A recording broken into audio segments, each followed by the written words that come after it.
Salam sahabat-sahabat yang terkasih di Bijaksana Channel. Salam penuh sukacita dan damai sejahtera. Kami sangat senang menerima doa-doa dan dukungan bagi pelayanan kami di Bijaksana Channel. Kiranya Allah senantiasa memberkati kita semua dengan iman yang teguh sampai akhir kehidupan kita, dan kiranya Allah membuat kita mengembang ke kanan dan ke kiri dalam kapasitas kita untuk memuliakan nama Allah. Saudaraku, sekarang mari kita memulai renungan saat teduh malam ini dengan berdoa dan mengucap syukur. Allah Bapa, malam ini kembali kami datang kepadamu dalam saat teduh untuk mendengarkan pengajaran firman-Mu sebelum kami beristirahat. Berbicaralah kepada kami ya Bapa, dan ajarkanlah kami tentang kehendak-Mu bagi kami. Ajarilah kami tentang jalan-jalan kebenaran-Mu agar kami dapat berjalan di dalamnya. Berikanlah kami hati yang bisa mengerti saat kami mendengarkan firman-Mu yang disampaikan. Terima kasih Bapa. Dalam nama Tuhan Yesus Kristus, kami berdoa dan mengucap syukur. Amin. Saudara yang terkasih, malam ini kita akan belajar firman Tuhan dari kitab Yohanes pasal yang ke-17. Perikopnya adalah doa Yesus untuk murid-muridnya. Mari kita mulai dengan membaca Yohanes 17 ayat 9. Aku berdoa untuk mereka, bukan untuk dunia aku berdoa, tetapi untuk mereka yang telah Engkau berikan kepadaku, sebab mereka adalah milik-Mu. Tuhan Yesus berdoa secara khusus untuk murid-muridnya, yang artinya kita juga termasuk di dalamnya, karena kita juga adalah murid-murid Tuhan Yesus. Dalam doa itu ada 4 hal yang menjadi pokok doa Tuhan Yesus bagi kita, yaitu pokok doa yang pertama adalah Tuhan ingin kita mempermuliakan Allah. Yohanes 17 ayat 4, Aku telah mempermuliakan engkau di bumi dengan jalan menyelesaikan pekerjaan yang engkau berikan kepadaku untuk melakukannya. Tuhan Yesus ingin kita mempermuliakan Allah dengan jalan menyelesaikan pekerjaan yang diberikan Allah kepada kita. Setiap orang pasti diberikan rancangan Allah yang terbaik, yang berbeda dari rancangan orang lain. Kita hanya bisa mempermuliakan Allah dengan cara menjadi diri kita sendiri seperti yang dikehendaki Allah. Kita mempermuliakan Allah dalam segala sesuatu yang kita lakukan, baik itu saat kita bekerja ataupun saat kita beribadah. Firman Tuhan dalam 1 Korintus 10 ayat 31 berkata demikian. Aku menjawab, jika engkau makan atau jika engkau minum, atau jika engkau melakukan sesuatu yang lain, lakukanlah semuanya itu untuk kemuliaan Allah. Pokok doa yang kedua adalah Tuhan ingin kita hidup kudus.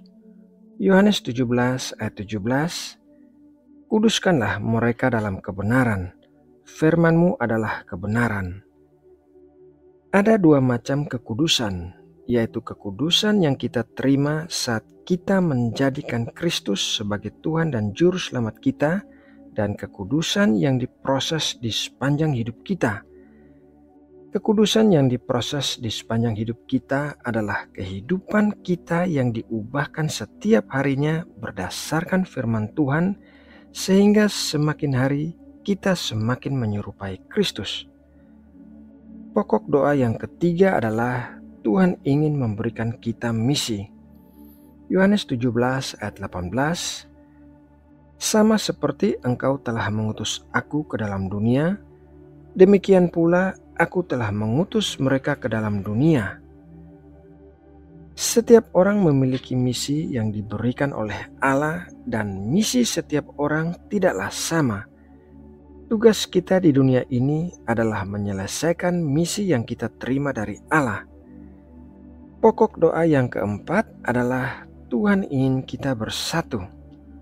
Yohanes 17 ayat 20-21, Dan bukan untuk mereka ini saja aku berdoa, tetapi juga untuk orang-orang yang percaya kepadaku oleh pemberitaan mereka, supaya mereka semua menjadi satu, sama seperti Engkau ya Bapa di dalam Aku dan Aku di dalam Engkau, agar mereka juga di dalam kita, supaya dunia percaya bahwa Engkaulah yang telah mengutus Aku. Meskipun setiap orang memiliki misi dan karunia yang berbeda, tetapi Tuhan Yesus ingin kita semua bersatu tanpa memandang atau membandingkan perbedaan kita.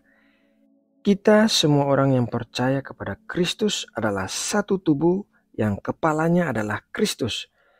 Bersatu artinya kita berjalan di satu arah meskipun kita melakukan hal yang berbeda-beda. Saudara yang terkasih di dalam Kristus, demikianlah 4 hal yang menjadi pokok doa yang didoakan Tuhan Yesus bagi kita, yaitu Tuhan ingin kita mempermuliakan Allah, Tuhan ingin kita hidup kudus, Tuhan ingin memberikan kita misi, dan Tuhan ingin kita bersatu. Semoga renungan firman Tuhan malam ini akan memberkati dan menguatkan kita semua yang mendengarkan dengan sungguh-sungguh dan yang bertekun melakukan firman Tuhan dengan penuh ketaatan. Mari kita sama-sama berdoa untuk menutup renungan ini. Bapa Sorgawi yang penuh kasih, Allah sumber damai sejahtera dan pertolongan kami bersyukur atas berkat firman-Mu yang kami dengarkan malam ini. Kami bersyukur memiliki Tuhan Yesus yang berdoa bagi kami. Kiranya kami senantiasa menjadi murid-murid yang taat untuk melakukan kehendak-Mu dan menjadi saksi-saksi yang memancarkan Kristus melalui hidup kami, perkataan dan perbuatan kami. Malam ini kami mau berdoa bagi saudara-saudara seiman kami di Bijaksana Channel. Tuhan, Engkau mengetahui pergumulan setiap orang. Mungkin ada orang-orang yang sedang mengalami masalah yang berat dalam hidup mereka, dan kami berdoa agar Engkau memberikan jalan keluar dan mujizat bagi setiap permasalahan yang dihadapi. Berikanlah hikmat dan kepekaan untuk bisa mendengarkan suara-Mu dan menerima tuntunan-Mu. Berikanlah kekuatan dan ketekunan untuk bisa menghadapi dan melewati setiap tantangan dengan baik. Hiburkanlah orang-orang yang sedang berduka cita. Berikanlah damai sejahtera bagi hati dan pikiran yang sedang bergejolak. Terima kasih ya Bapa. Kami berdoa juga bagi bangsa Indonesia. Kami percaya Engkau senantiasa menopang dan melindungi negeri kami. Kami berdoa agar Engkau memberikan hikmat bagi para pemimpin negeri dan para pengambil keputusan penting, agar mereka bisa mengambil keputusan yang bijaksana untuk membawa negeri ini menjadi negara yang semakin stabil dan maju. Terima kasih ya Bapa. Dalam nama Tuhan Yesus Kristus, kami berdoa dan mengucap syukur. Amin.